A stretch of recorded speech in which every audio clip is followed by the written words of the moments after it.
Hello, everyone. My name is Elena Sokova. I'm the Executive Director of the Vienna Center for Disarmament and Non-Proliferation. And it is my great pleasure to welcome you to the VCDNP webinar today.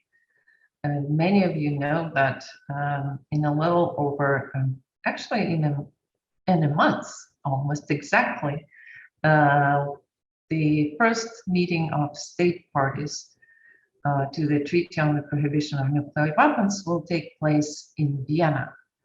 And today we wanted to give a little bit of an overview of the expectations, the agenda, the projected outcomes of the first meeting. There's also something that we wanted to make sure that there is plenty of information both for national governments, to diplomats, representatives from different organizations, and from the civil society. In addition to the conference and the meeting of state parties themselves, there is a humanitarian, the conference on the humanitarian impact preceding it. There are many events organized by the civil society and ICAN specifically. And I thought it would do a good service to the entire community to have an opportunity ahead of these meetings to speak about what is forthcoming and our expectations and goals.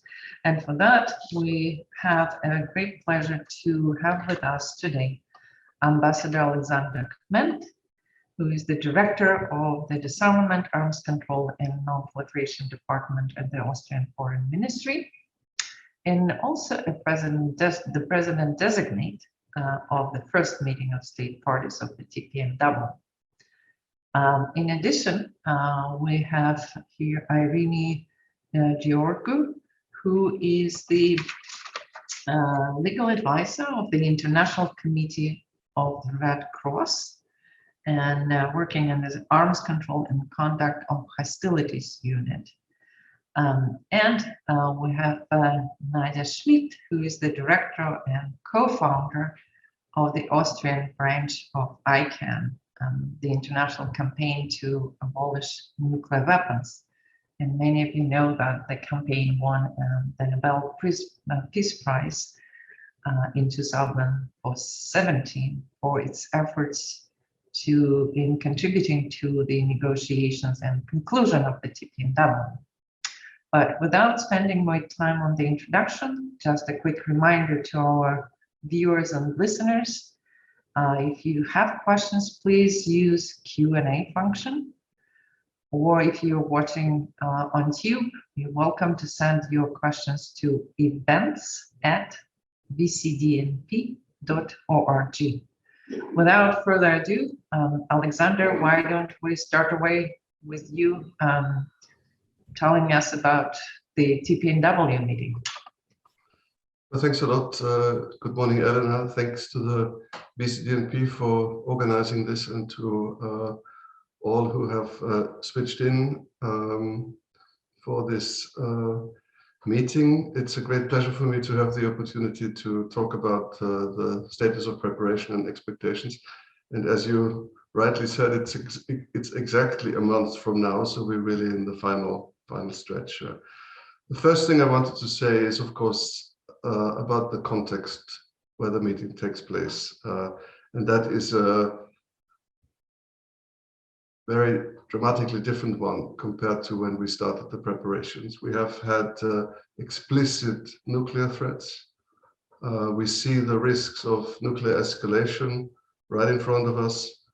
We see, of course, that's in addition to heightened risks of miscalculation, accidents. So nuclear risks are higher today than they've been for a very, very long time, probably even ever.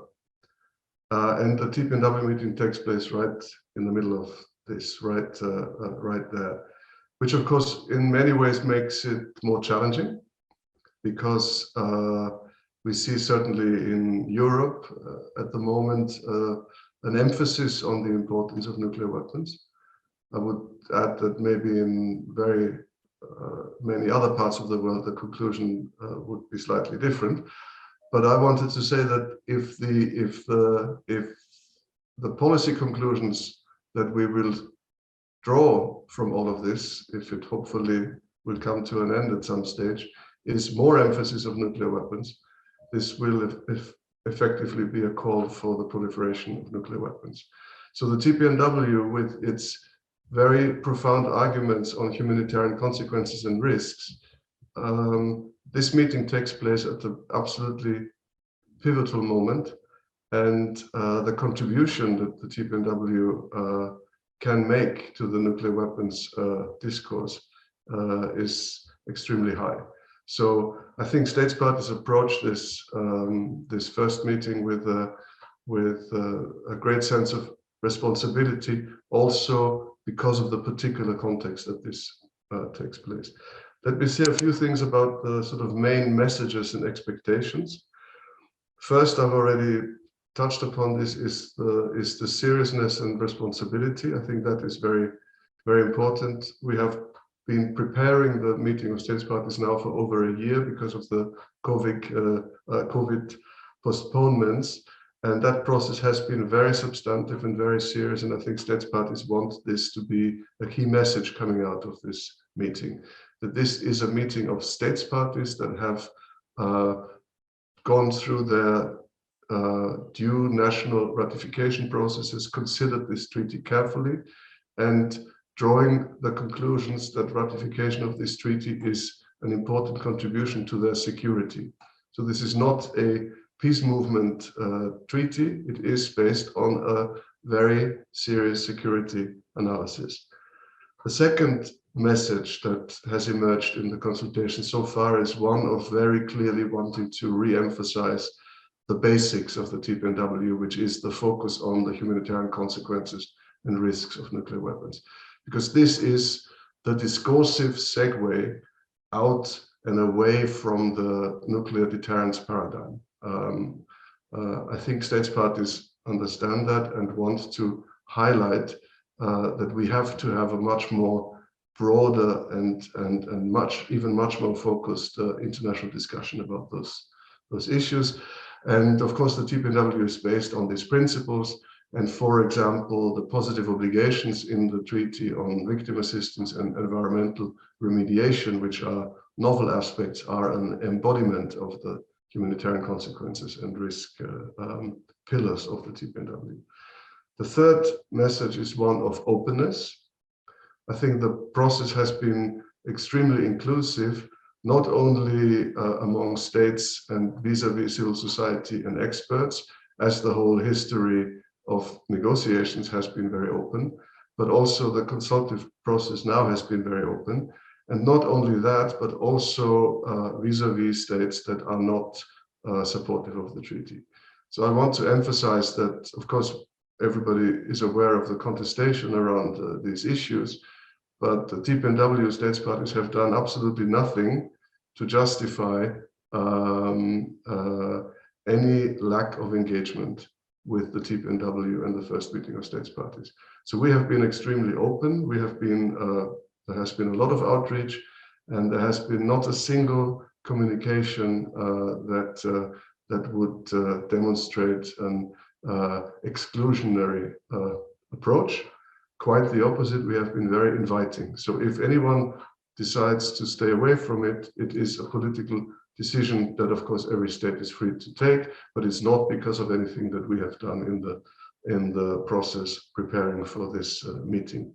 And the last message is the complementarity dimension, which is part of the contestation. So there will be an unequivocal message coming out of the meeting of states parties related to the complementarity of the TPNW with the nuclear disarmament and non-proliferation regime and the NPT in particular. Now, these are the key messages that I think have emerged so far. Now, in terms of concrete outcomes, because that's something that you, of course, also want me to touch upon, because the TPNW states parties are very committed to this treaty, and there are not many divergent views. I have not encountered very big divergences. So I have asked facilitators to work on working papers on the range of substantive issues that we have to address at the first meeting of states parties, and the aim is that these working papers, which are essentially finished, almost finished, represent an agreement of the membership.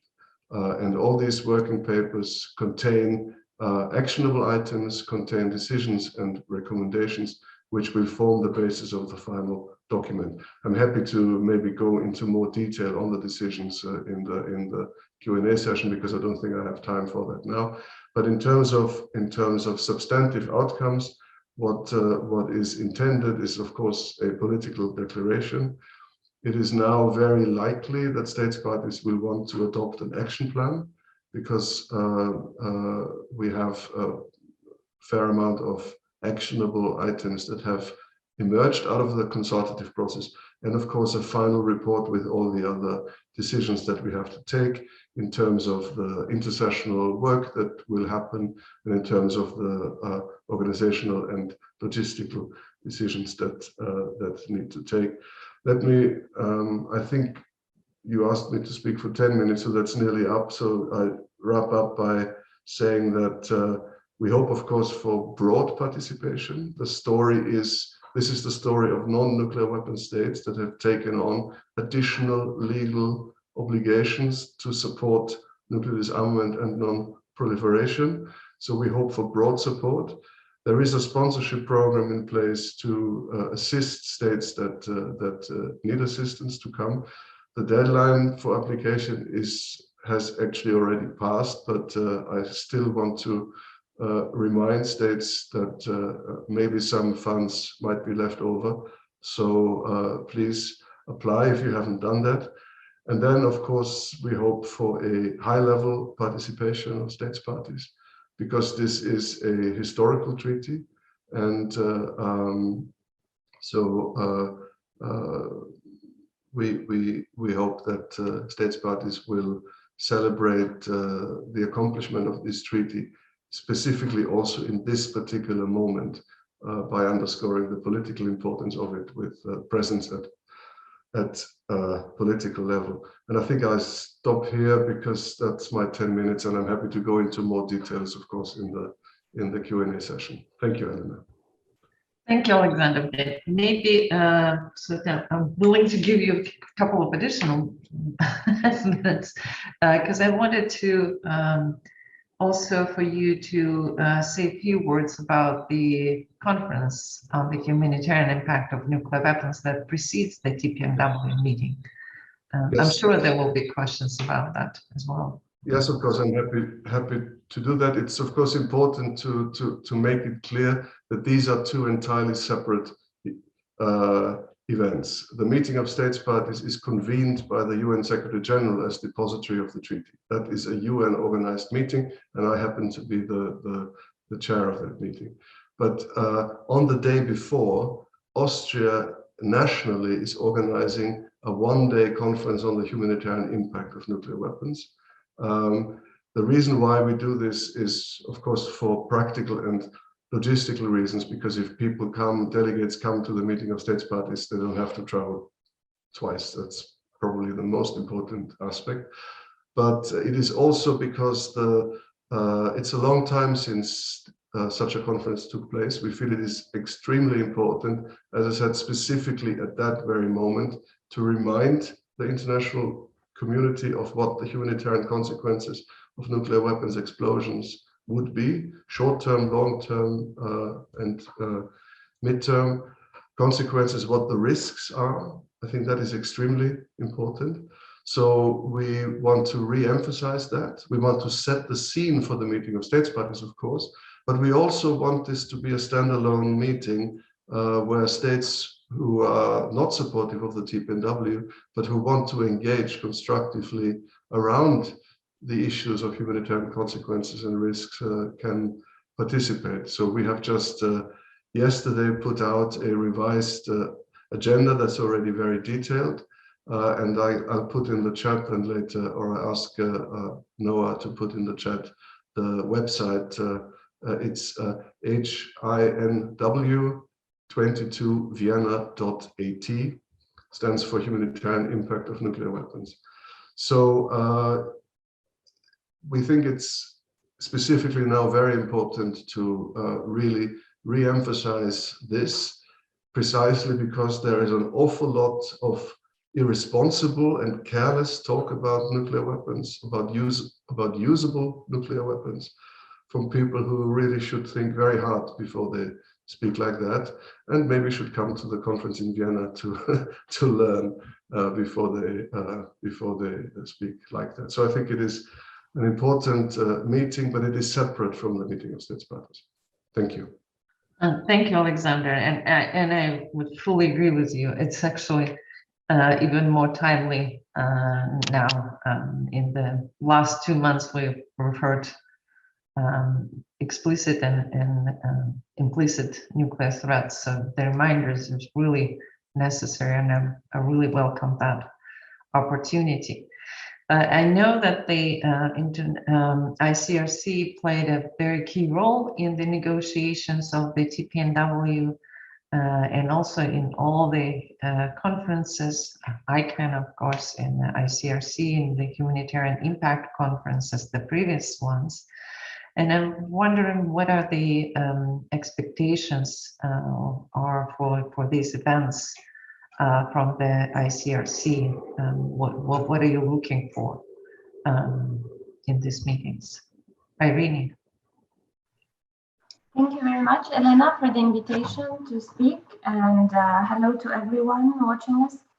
I, of course, agree fully with what Ambassador Kmentt already said, and maybe to add a few words on the ICRC's perspective, first of all, on why it is for us so important to focus on the humanitarian consequences and the risks of nuclear weapons, both in these two major upcoming events, the meeting of states parties to the TPNW and the Humanitarian Impacts Conference, but also beyond, in debates around nuclear weapons more broadly.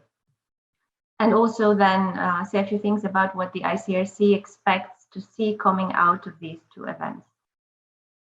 For the ICRC and for the entire movement of the Red Cross and Red Crescent, nuclear disarmament is a humanitarian and a legal imperative.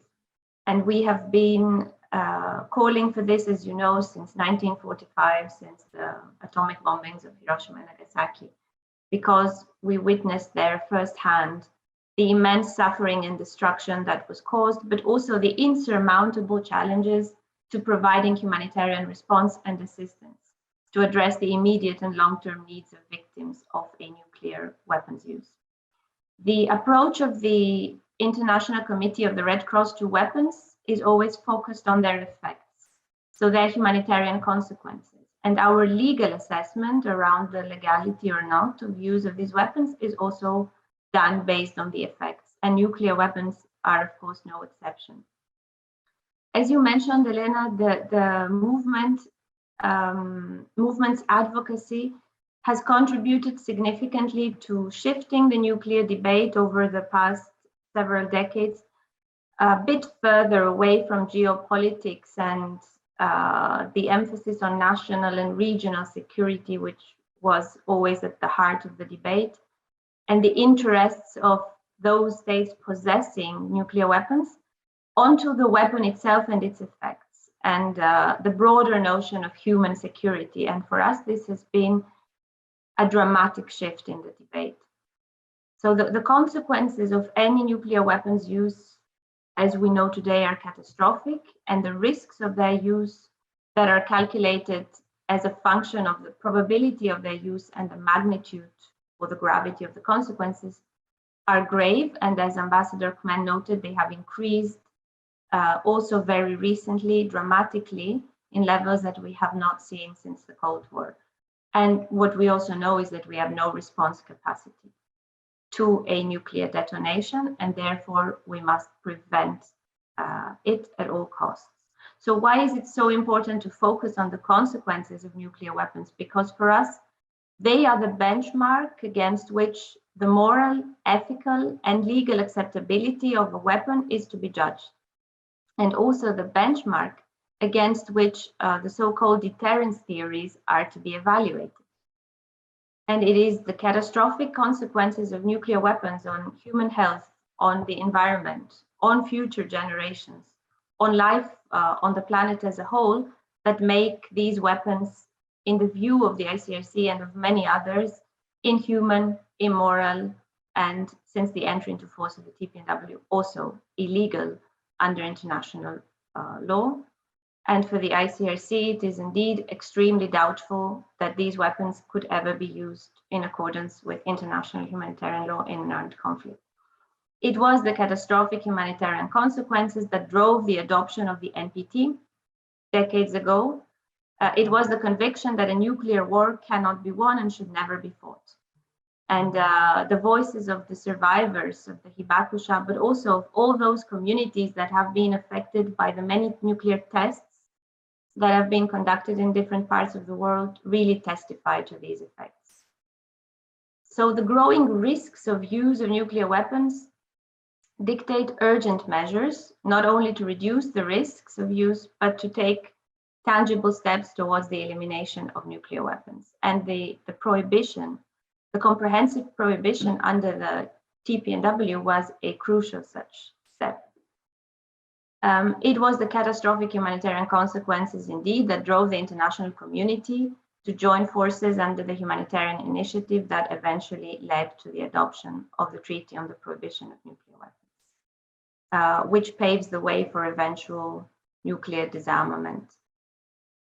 So at a time, and Ambassador Kmentt already spoke to this, against the backdrop now of the Ukraine conflict, we see that nuclear deterrence theories appear to be regaining vigor and in some quarters legitimacy. In the view of the ICRC, it is critical to refocus now more than ever the debate on what a nuclear weapon use, even a low-yield tactical nuclear weapon use, would practically mean for civilians and combatants, for the natural environment on which we all depend. And TPNW supporters are sometimes criticized as unrealistic because this is how these arguments go. We ignore current realities that make nuclear disarmament impossible. We ignore realities that may dictate the use of a nuclear weapon as a matter of political or military necessity. But these type of arguments ignore another reality altogether, which is the aftermath of a nuclear detonation. And this is far from hypothetical. It is very real because we see it from the testimonies of survivors from Hiroshima and Nagasaki. We saw it in 1945 when the atomic bombings took place. And it is a reality supported by solid scientific data and evidence, which has consistently emerged since 1945 and continues to emerge. And so we strongly commend Austria's initiative to host a humanitarian impacts conference before the formal meeting of states parties to the TPNW, to set the scene and serve as a powerful reminder for the need to urgently prevent any use of nuclear weapons. And of course, we have been and will continue to encourage all states, including those who are currently not in a position to join the treaty itself, to attend this conference and be part of these very important discussions. And from our side, we will, of course, participate, and we look forward to hearing from scientists, experts, and survivors. And we do hope that this Humanitarian Impacts Conference will generate broader awareness and will serve as a counterweight to the current pro-nuclear discourse that we hear increasingly. Now, the first meeting of states parties is a milestone in the treaty's life and in global nuclear disarmament efforts. It will, we are sure of it, establish a solid framework for the treaty's progressive universalization and full and effective implementation. It will also be important to help situate the TPNW within the broader nuclear disarmament and non-proliferation architecture, and Ambassador Kmentt already mentioned the importance of complementarity as a key element that we would also like to see coming out of the meeting of states parties. The ICRC, together with the Federation of Red Cross and Red Crescent Societies, We are entitled, pursuant to the treaty itself, to attend the meeting as an observer, and we are very pleased to see that the draft rules of procedure also enable and facilitate the movement's effective participation. Thank you, Eirini. Thank you, Eirini. Did I interrupt you or you finished? I can finish now if you'd like me to. That would be great because we only have 1 hour for Sure. session. Thank you. Nadja, I know that obviously it's a really big part of the work of the ICAN, both the meeting, the first meeting of state parties of the TPNW and the humanitarian conference. But I'm also aware that the ICAN and many organizations that are part of this network are organizing some events in advance or around these meetings. So it would be very good to hear from you both about your expectations from the conference and also about some of these events preceding the meetings. Thank you, Elena, and thank you so much for the invitation to present our activities today here on this panel. And also thank you, Eirini. It was just so great how you explained the importance and also like the position of ICRC. So I do not have that much to add here on this side. So I will be more on the concrete side, what ICAN is doing and what our main goals and which key actions we hope to come reality during the first meeting of states parties. Because for us, as nuclear weapons are now, in our opinion, now a bigger threat than ever before, and that especially the war in Ukraine shows how nuclear weapons do not really create safety, but that they are a tool for terror and blackmailing. We really think that this whole week of events that is taking place in Vienna comes at a very crucial point in history and in current developments. And so we are trying to make this everything that is happening around the first meeting of states parties very open, inclusive, and to really show the world and the public why the treaty and all these activities around are so important. And that's why we are organizing a big civil society event before the Humanitarian Impact Conference on Saturday and Sunday, but as well as lots of other activities around in this week.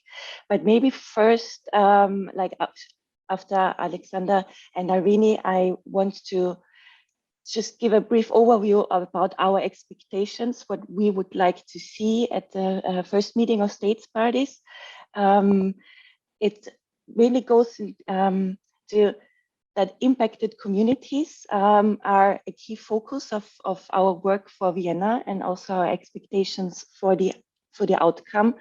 And we want to see concrete actions for all states that this process to address the nuclear harm with affected community involvement starts in Vienna, and that the implementation of Article 6 and 7 should really center on affected communities. So the implementation Article 6 and 7 is very important. For this reason, we have also made a sponsorship program and in all our activities trying to give a very strong focus on the voices of impacted communities. And we're quite proud of the sponsorship program we have set up there in bringing a big group of people and voices to Vienna, which will be heard in the meeting of state parties, but also in our events. The second big key action we expect is that we want to have concrete actions for all states to universalize the TPNW, that this should be one of the priorities of the MSP.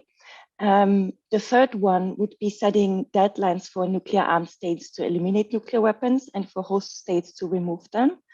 And the fourth, kind of like call it like key action package, maybe, is establishing a body to provide scientific advice to states parties. that the states parties adopt the decision to establish such a scientific advisory body. And also, we recommend state parties to have a renewed focus on gender, race, and other consideration in their meetings. So maybe these are, I mean, there are like concrete action points like below these headlines that I mentioned, but I think this goes too far right now, but I'm open to receive questions on this. But now I want to take the time for the last minutes to introduce the ICAN Nuclear Ban Forum we are organizing on Saturday and Sunday on the June 18th and 19th. It's going to take place in Vienna in the Aula der Wissenschaften, and it's a big 2-day forum, which is open to everyone and where we want to discuss problems, the urgency of the problematic, and the plan and our plan to put an end to nuclear weapons. Okay. We have 4 stages on 3 different levels where we will engage with people. We are organizing workshops, panel discussions, town hall meetings, skill sharing sessions, and have 4 main kind of topics we are going to focus on, which is 1, vulnerabilities and the risk of nuclear weapons. And we have a lot of impacted community voices from all over the world and a lot of regional focuses where we're looking at vulnerabilities, but also on possibilities, what to do. Deterrence is also a big part of the program in debating deterrence and the current situation.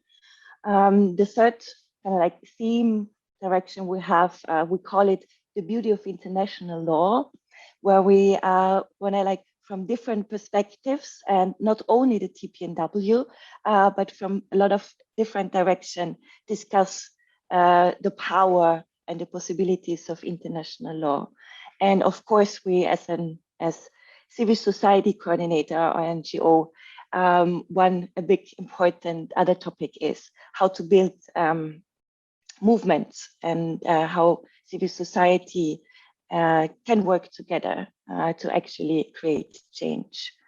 I will post the website of the forum later in the chat, but we would be very happy to see a lot of people there and to have very vibrant discussions throughout these 2 days. And maybe I mention a second focus we have in this week, which is parliamentarians, because in our opinion, they also play a very crucial role in the success of the TPNW, especially in countries that are opposing the treaty. And so we are organizing a parliamentarian conference for parliamentarians on Monday to discuss the roles and possibilities and actions parliamentarians can take, but also will make sure that parliamentarians are represented at the first MSP. I think this is maybe the fast go through. We see a lot of other things we are organizing in Vienna. We have this big event timetable on the conference website, but maybe this is like the fast run through for you all. Thank you. Thank you very much, Nadja. And I'm glad we have some time left for the questions. Some questions are very maybe easy to answer, because I know, Alexander, you've already answered it online, but for the sake of those who are listening, tuning in from different places, there was a question about this possibility of observer states and those who signed but not yet ratified the treaty.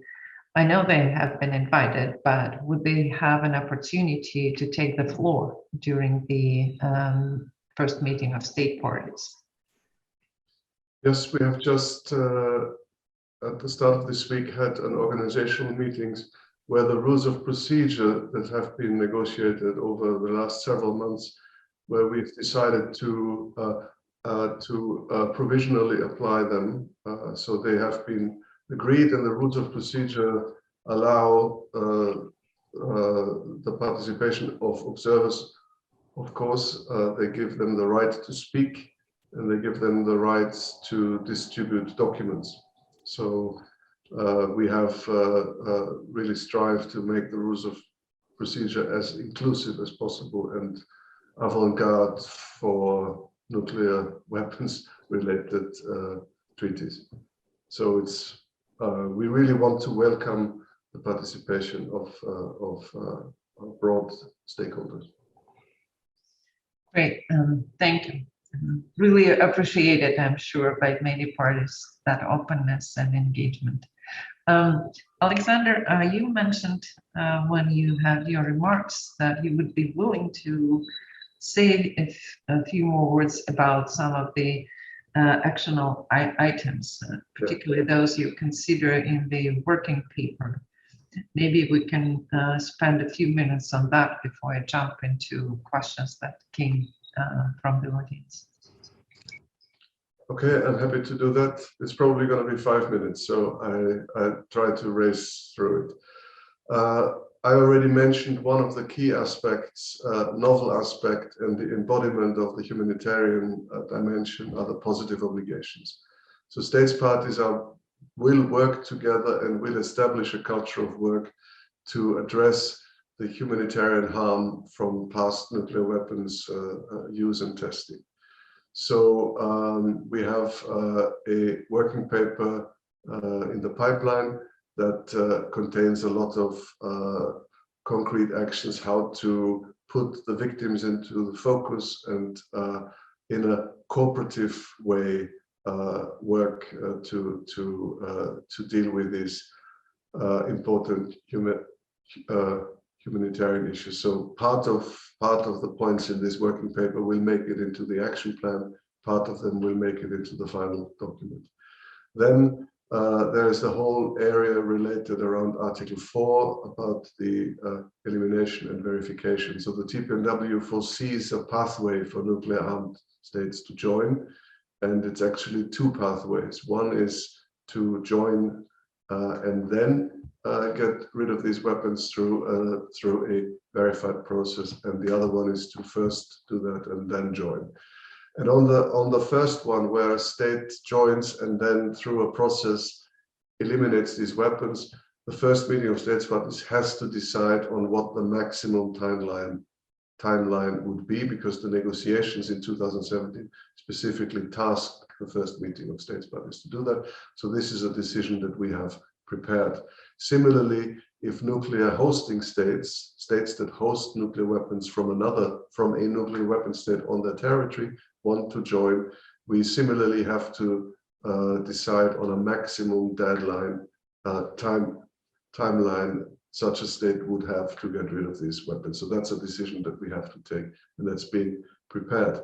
Then the treaty foresees a competent international authority or authorities to oversee the verified elimination of nuclear weapons. And of course, we know that at the moment, nuclear armed states, let me put it that way, are reluctant to join the TPNW. So this is not a decision that we have to take right now, but it is a decision that we have to take in a very seriously considered manner when we have to take it, when the time is right. So what we will be doing, and again, a working paper has been prepared over many months. What are the issues to consider? What is the experience that's already out there, that already exists in international organizations, in civil society?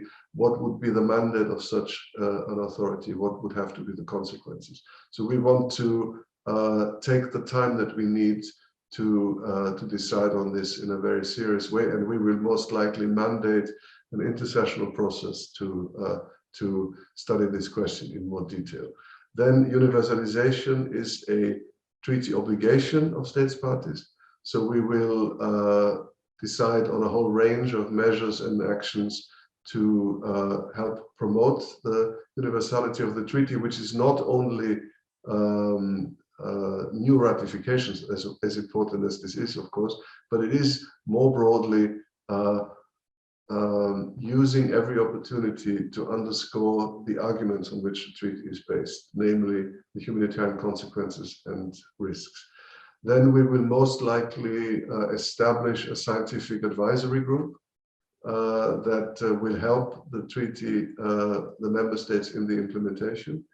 It is foreseen to be a group of notable experts with experience, of course, related to verification and technical aspects, but not only that, also experts in the area of humanitarian consequences and risks. And that is, again, a very novel approach.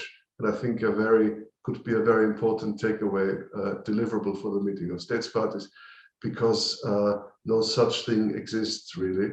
And the idea is that this advisory board group would help member states on request, but also work in the other way, that this group scopes what is out there in terms of research and expertise that is of relevance for the treaty. And I think in this double function, this advisory group could be a very important contribution to the implementation of the TPNW, but probably to the nuclear weapons discourse more broadly. And then another two last brief points. Of course, we have to decide on how we're going to work in the implementation after the first meeting of states parties. So what is going to be the intersessional structure? And again, we want to be very innovative and flexible there. We don't want to overpromise. We are conscious of the limited human and financial resources that member states have. So we will most likely establish a very flexible, a very cost-effective and mostly informal intersessional structure.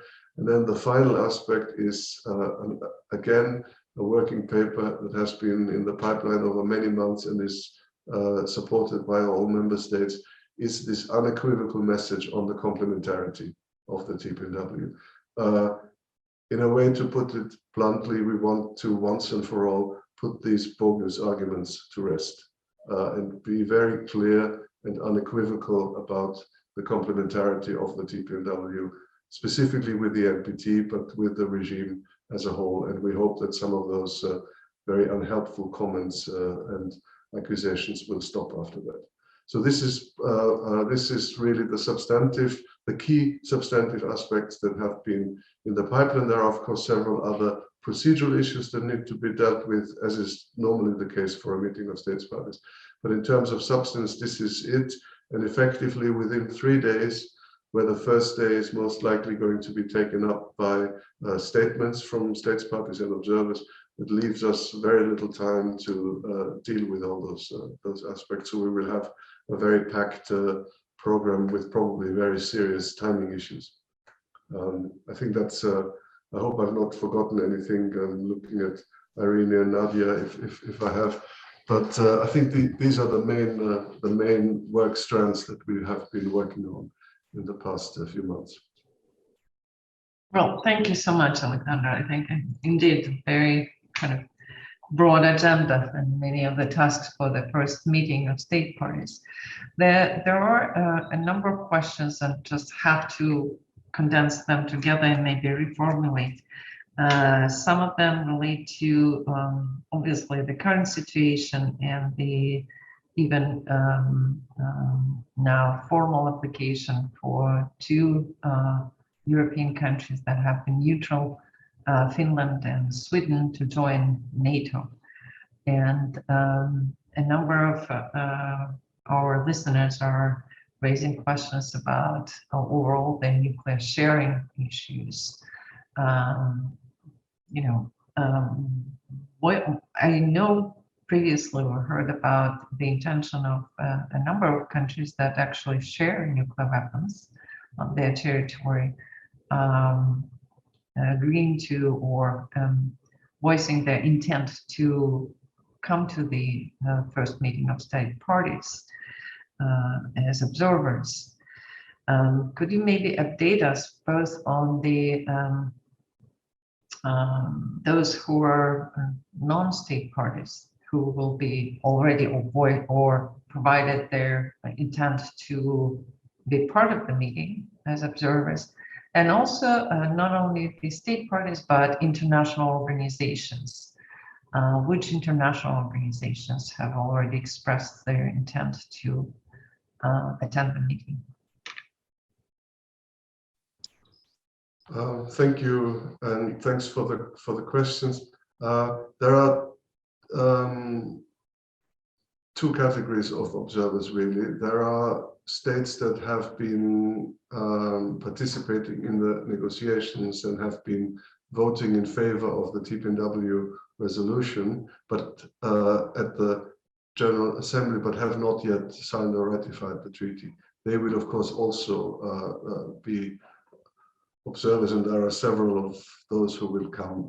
I don't have the exact number in front of me. And the second category is, of course, those that have been skeptical about the TPNW, and I think these are the ones that you refer to mostly. And there we have within NATO, we have at the political level only recently reconfirmed the participation as observers from Norway and Germany. I know that this is discussed partly quite intensively in a number of other countries, but we have not heard any other decision of NATO member states to participate at the meeting of states parties. I think some will come to the humanitarian conference. And then from Europe, Switzerland, Sweden, and Finland had already quite a long time ago confirmed that they will participate as observers. And in terms of international organizations, it's again, all international organizations have been invited by the Secretary General as part of the standard procedure. I cannot tell you at the moment who has confirmed, because this is handled through the UN Secretariat. Thank you, Alexander. I wanted now to take for Nadja and for Eirini maybe to say a few words. There is a question coming from our participants that they want to know what ICRC and ICAN are doing to, in terms of the outreach to nuclear weapon states, to participate in all of these planned meetings, and how do you engage them in preparations for these meetings? Eirini, would you be interested to take the floor? Sure, thanks a lot. Yeah, very briefly. So as I mentioned, we do encourage all states, obviously, to attend both meetings. We do understand that for several states that are skeptical towards the treaty, it may probably be easier to attend the Humanitarian Impacts Conference. And so we do raise it with them. That includes nuclear weapon states, but also their allies. And then for everyone, essentially, but mostly NATO states that are not states possessing nuclear weapons, we do raise with them and strongly encourage them to attend the meeting of state parties as an observer. And one point that we frequently make to both states that are skeptical towards the treaty, but also states that are already party to the TPNW, is the issue of complementarity between the NPT and the TPNW. And this is something that we've also raised in a working paper that we submitted to the NPT review conference. We believe there is an important area for synergies and for exploring complementarity between the two instruments, in particular as regards obligations around victim assistance and environmental remediation. And these are commitments that have also been made under the NPT in at least one outcome document. So we do highlight to those states, nuclear weapon states and other states skeptical towards the TPNW, that there are indeed areas where concrete cooperation and synergies is not only possible, but also to a certain extent part of commitments under the NPT. And so we use those areas as a space for further discussion and trying to narrow the gap between those that are really not convinced of the TPNW's added value or relevance, trying to bring them closer. And And as I said, yes, attending the Humanitarian Impacts Conference is certainly a very good first step for those states to better understand what the TPNW is all about and what it aims to achieve. Thank you, Eirini. Nadja, would you like to add something? Yeah, I would just add some practical actions ICAN partner network all over the world is doing.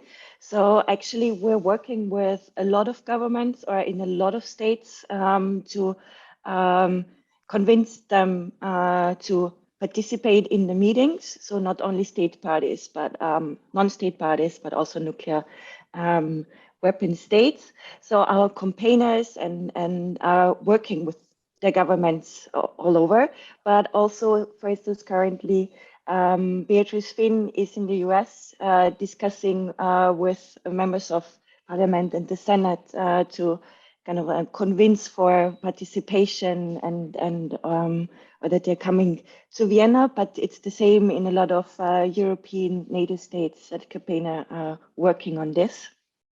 Yeah, I think that's the work to get kind of more states to participate in the meeting, but ICAN is also publishing a lot of briefing papers and action papers that we provide states for and distributing now also in the coming weeks for to inform and give a sound information basis on all aspects that are.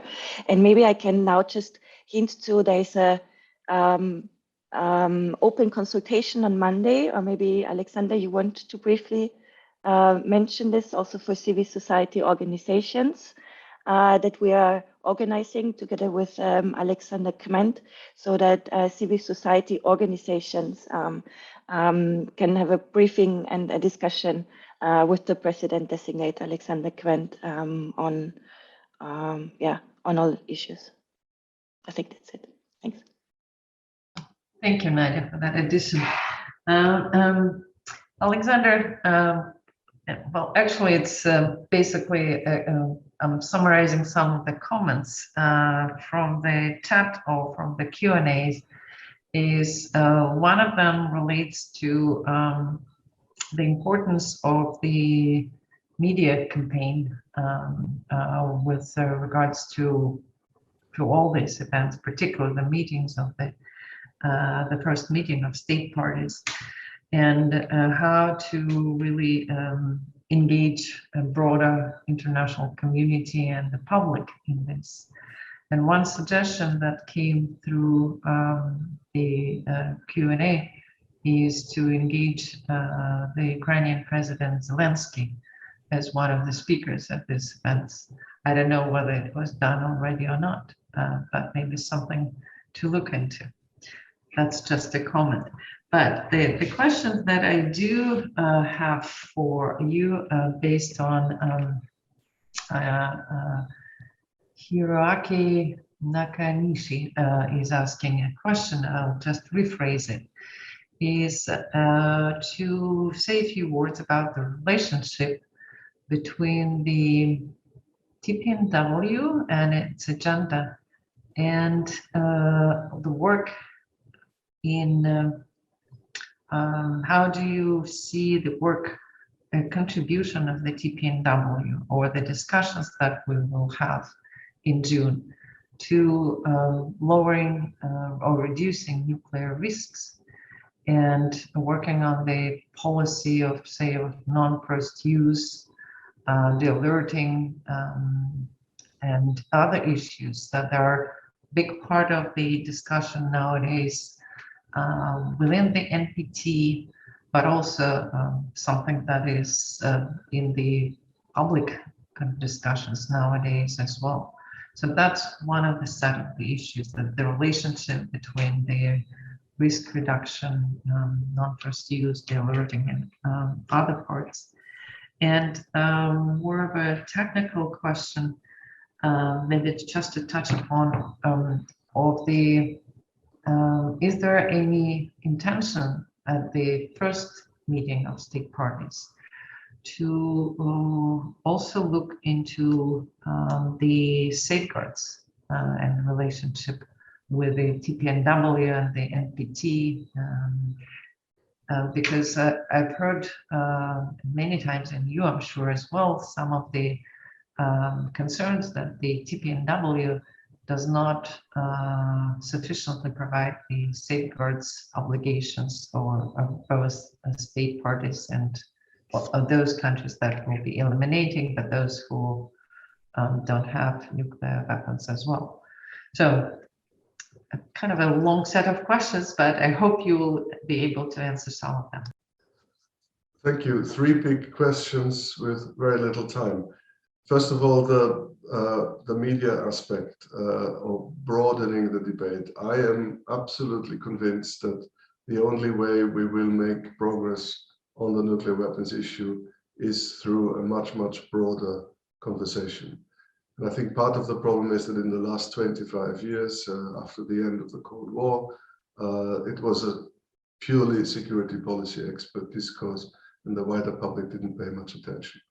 And I think maybe that is changing now because of the nuclear threats that have been made. But in any case, it is and has always been and remains an existential threat to all humanity. So it needs to be discussed in a much, much broader way. And that, of course, is the link to the risk issue. I think the TPNW is the risk dimension that the TPNW raises is extremely profound.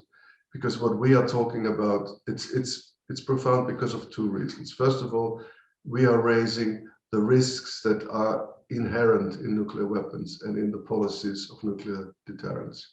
And secondly, it's the risks that are spread across all states and not just those that have these weapons, which of course raises extremely important legitimacy issues when we talk about nuclear risks.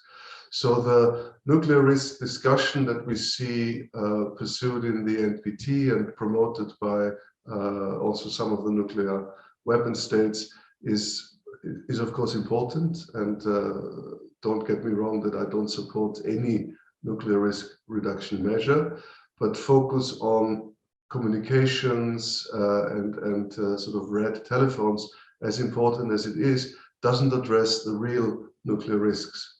So the real nuclear risks are the ones that are the risks of nuclear deterrence, and this is what the TPNW raises, and I think what TPNW states parties would like to have a conversation about.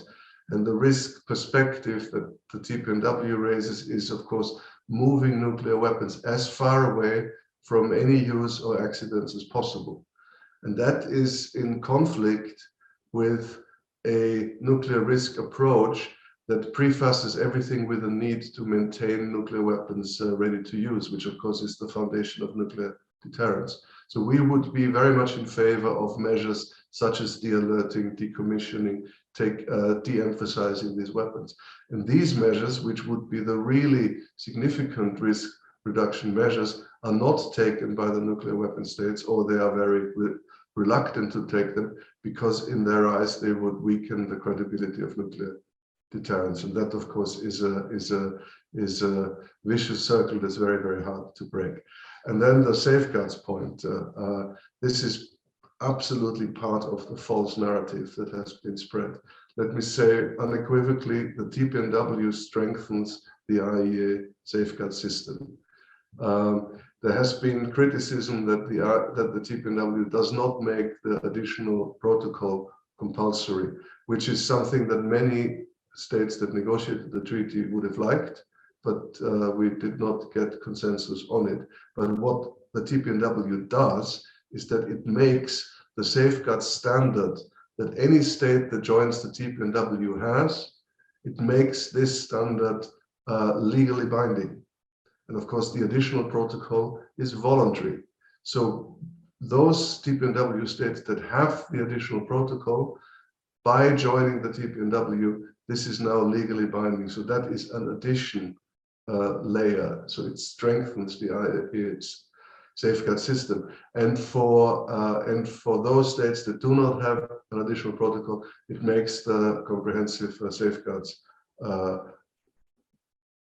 agreements compulsory, which is the same level as the NPT. So it's partly at the same level at the NPT, and it partly goes beyond the NPT. So it's clearly an additional contribution to the safeguards regime. And then something that is also often forgotten, should a nuclear armed state actually join the TPNW, they have to conclude a safeguards agreement as well, which of course the NPT also does not include. So it is part of a whole range of false narratives that have been created about the TPNW.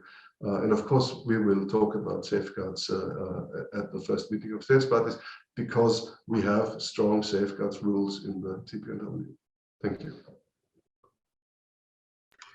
Thank you, Alexander. I know that you spoke about some of these issues before, but they keep coming up, so that's important to repeat them.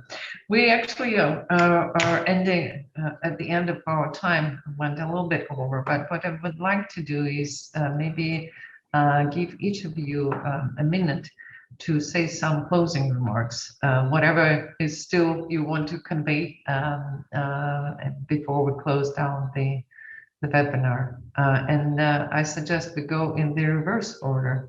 Nadja, why don't you, if you have, you don't have to, but if you would like to say a few closing words, that's an opportunity.